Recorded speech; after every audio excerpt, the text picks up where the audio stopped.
Alors, je vais répondre à la question d'un abonné qui me demandait pourquoi est-ce qu'on ne réduit pas, lorsqu'on fait un DD, on ne réduit pas,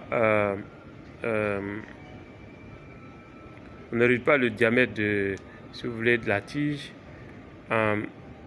lorsqu'on se trouve, par exemple, dans l'oxydé ou bien dans la partie moins dure.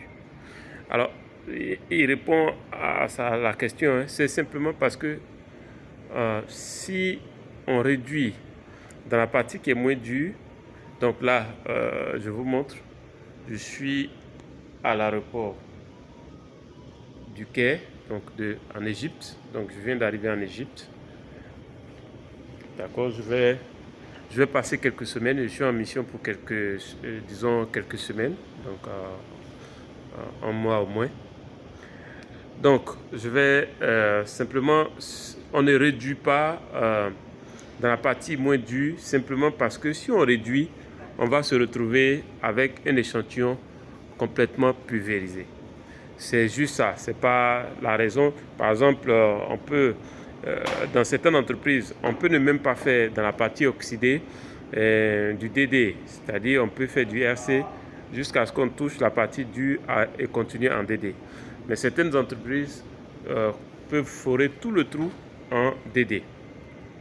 Dans ce cas, ils vont réduire généralement lorsqu'ils sont dans la roche dure. Simplement parce que si on réduit dans la partie moins dure, on va se retrouver dans une situation où on ne peut pas, où on va avoir la roche qui est complètement pulvérisée. C'est simplement la raison. Autre raison qui pourrait éventuellement justifier, c'est peut-être le coût. Donc on peut réduire, mais pas dans la partie oxydée. Dans la partie dure, on peut encore réduire. Donc on peut passer de PQ à HQ à NQ. Ça permet de réduire le coût du forage. Ça aussi, ça va être un élément qui va pousser la compagnie à réduire à un certain niveau. Voilà, j'espère que cette réponse vous a apporté un plus. Donc, on se dit à très bientôt dans une autre vidéo.